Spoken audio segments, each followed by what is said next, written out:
Hello everyone. Hello mom and sir.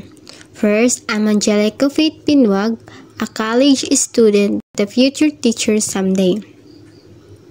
Today, I will discuss about the role of values education teachers in realizing the K-12 edukasyon sa pagpapakatao framework. The K-12 edukasyon sa pagpapakatao framework aims to cultivate ethical individuals who contribute to a just and compassionate society. Values education teachers play a crucial role in this endeavor, guiding students towards personal renewal and social transformation. And these are examples of values education teachers in realizing the K-12 edukasyon sa pagpapakatao. Cultivating moral understanding and character development. Values education teachers act as moral guides, fostering students' understanding of ethical principles and promoting development of good character. They introduce concepts like honesty, respect, responsibility, compassion, and patriotism, encouraging students to internalize these values and apply them in their daily lives. Halimbawa, maaring gumamit ang isang guro ng kwento tungkol sa isang mag-aaral na nandaya sa pagsusulit upang makapagsimula ng talakayan tungkol sa katapatan. Maaring nilang tuklasin ang mga kahihinatnan ng hindi katapatan, kapwa para sa individual at lipunan, at tulungan ang mga estudyante na maunawaan ang kahalagaan ng etikal na pag-uugali. Fostering critical thinking and responsible decision-making.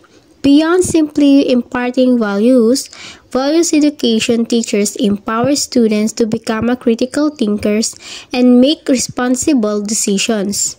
They encourage students to analyze situations, consider different perspectives, and weigh the ethical implications of their choices.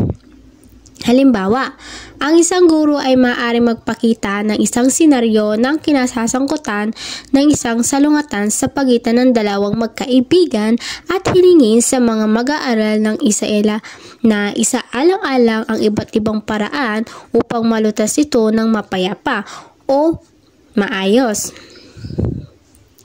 Ang pagsasanay na ito ay nagtataguyod ng empathy, mga kasanayan sa paglutas ng salungatan at responsableng paggawa ng desisyon. Next, building positive relationships and promoting social harmony. Values education teachers recognize the importance of relationships in shaping individuals and fostering a harmonious society. They create a supportive and inclusive classroom environment where students feel respected and valued, encouraging them to build positive relationships with peers and teachers. Halimbawa po, maaaring mag-organisa ang isang guro ng mga aktibidad ng grupo na nagsusulong ng pagtutulungan at pagtutulungan ng magkakasama na nagpapaunlad ng pakiramdam ng komunidad at magkakabahaging responsibilidad. Maaari rin nilang isama ang mga talakayan tungkol sa pagkakaiba at pagiging kasama na tumulong sa mga mag-aaral na maunawaan at pahalagaan ang mga natatanging pananaw ng iba. Next, promoting active citizenship and social transformation. Values education teachers inspire students to become active citizens who contribute to the betterment of society.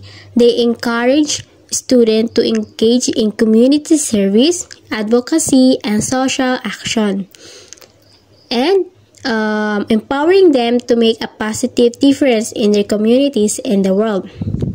Halimbawa po, ang isang guro ay maaaring mag-organisa ng isang kampanya sa buong paaralan upang itaas ang kamalayan tungkol sa mga issues sa kapaligiran o hikayati ng mga mag-aaral na lumahok sa mga lokal na inisyatiba ng voluntaryo. Pinapalakas nito ang pakiramdam ng responsibilidad sa ating lipunan at pinibigyang kapangyarihan ang mga mag-aaral na maging mga ahente ng pagbabago. Next, the conclusion.